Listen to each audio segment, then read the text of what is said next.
नमस्कार मंडळी, बाहेर मस्त पाऊस पडतो आहे. तर आज आपण बनवूया चिकन अंगारा कबाब. त्यासाठी लागणारे साहित्य: 1 किलो बोनलेस चिकन, 1 चमचा पेरी पेरी मसाला, 1 चमचा जिरा पावडर, 1 चमचा धना पावडर, अर्धा चमचा हळद, 1 चमचा गरम मसाला, 1 चमचा लाल तिखट, 1 चमचा कांदा लसूण मसाला, 1.5 चमचा चिकन तंदुरी मसाला, अर्धा चमचा घरगुती काळा मसाला, 1.5 चमचा आलं लसूण पेस्ट, 1.5 चमचा कसुरी मेथी, 2 चमचे मीठ, 2 चमचे चाट मसाला, 7 चमचे तूप किंवा तेलही वापरू शकता, 4 चमचे दही, अर्धी वाटी कोथिंबीर, अर्धी वाटी पुदिन्याची पाने. सर्वप्रथम आपण बोनलेस चिकन 2 ते 3 पाण्याने धुवून घेऊयात. चिकनचे पीस खूप मोठे आहेत, ते तुम्ही तुमच्या आवडीप्रमाणे कापून घेऊ शकता.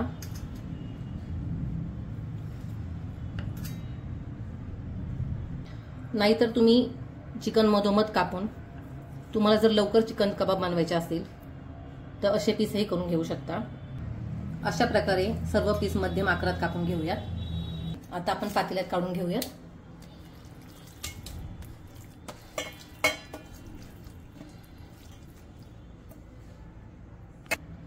कोथिंबीर आणि पुदिना आपण बारीक चिरून घेऊयात. सर्व साहित्य आता आपण चिकन मध्ये मिक्स करून घेऊयात.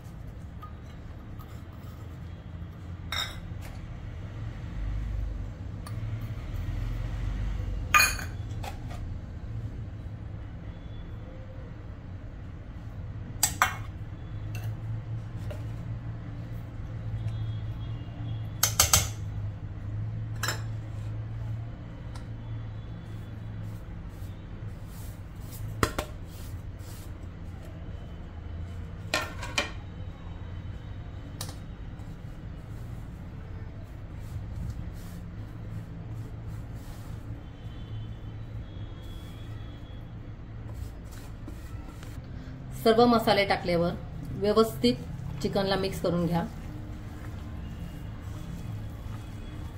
चिकन मधील मसाल्याचे प्रमाण तुम्ही तुमच्या आवडीप्रमाणे घेऊ शकता. तुम्हाला जास्त तिखट हवं असेल तर तुम्ही मसाल्यांचे प्रमाण वाढवू शकता. अशा प्रकारे मसाले सर्व चिकनच्या पीसला लागलेले आहेत.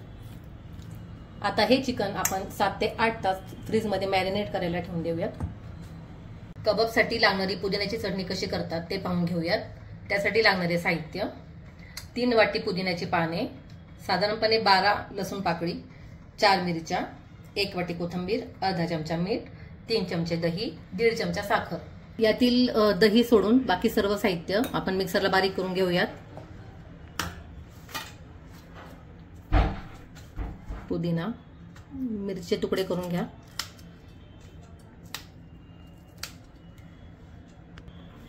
तिखट नको असल्यास मिरची कमी घेऊ शकता. लसूण, कोथिंबीर, मीठ, साखर. ही चटणी आपल्याला घट्टच ठेवायची आहे, त्यामुळे साधारण 3 चमचेच पाणी यात टाकलेले आहे. याच मिश्रणात आपण दही टाकून बारीक करून घेऊयात. ही चटणी मिक्सरला बारीक करून झाल्यावर यात तुम्ही 2 चमचे मेयोनीज टाका. हे अगदी ऐच्छिक आहे.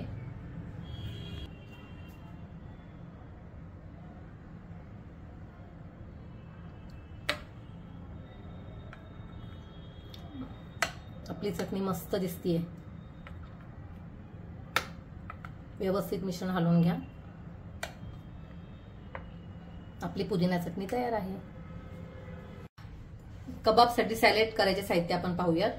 2 टोमॅटो, 2 कांदे, कोथिंबीर, 1 चमचा मीठ, पाव चमचा लाल तिखट, 1 चमचा चाट मसाला, 1 चमचा पेरी पेरी मसाला. टोमॅटो उभ्या आकारात कापून घ्या. पातळ काप करा. बाउलमध्ये काढून घेऊयात. आता आपण त्याचप्रमाणे कांदे उभ्या आकारात कापून घेऊयात.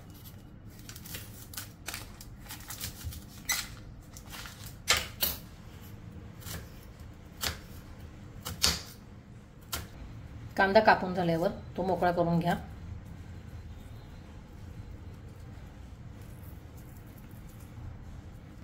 आपला कांदा चांगला मोकळा झालेला आहे. आता आपण हा कांदा या बाउलमध्ये मिक्स करून घेऊया।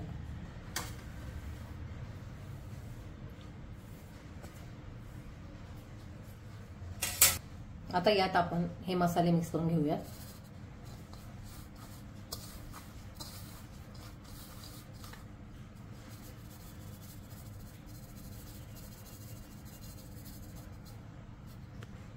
हे मसाले आपण प्रथम या सॅलेडची चव घेऊन मिक्स करू शकता। काही वेळेस पेरी पेरी मसाला खूप तिखट असतो, नंतर आपण कोथिंबीर मिक्स करून घेऊया।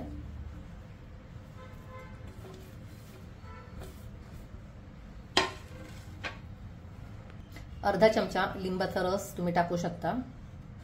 लिंबू रस ऐच्छिक आहे। आणि आता हे सॅलेड व्यवस्थितरित्या एकजीव करून घ्या। यात तुम्ही कोबीही टाकू शकता। आपले कबाब मॅरिनेट झालेले आहेत। आता आपण ते तव्यात परतून घेऊयात। सर्वप्रथम तव्यामध्ये आपण तूप टाकून घेऊयात, तुम्ही तेलही टाकू शकता। तवा तापलेला आहे। आता आपण कबाब व्यवस्थित मिक्स करून ते तव्यात टाकून घेऊयात।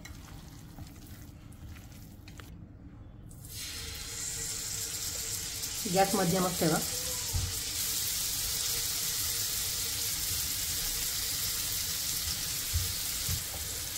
तूप व्यवस्थित सगळ्या बाजूने फिरून घ्या।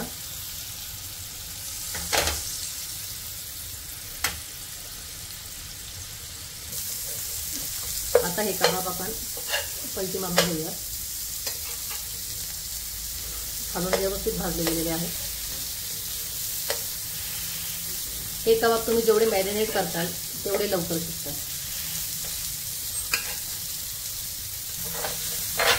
साईडचे कबाब मध्ये घ्या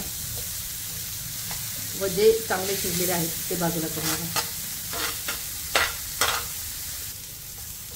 कबाब चांगले फ्राय झालेले आहेत, ते आता आपण काढून घेऊयात। याच प्रकारे इतर कबाबही आपण तव्यात परतून घेऊयात। कबाब परतेपर्यंत आपण कोळशाची धुरी करून घेऊयात। त्यासाठी कोळशाचा तुकडा भाजून घ्या।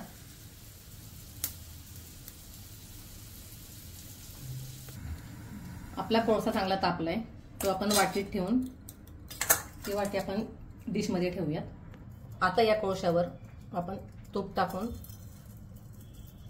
त्याची धुरी कबाबला देऊयात।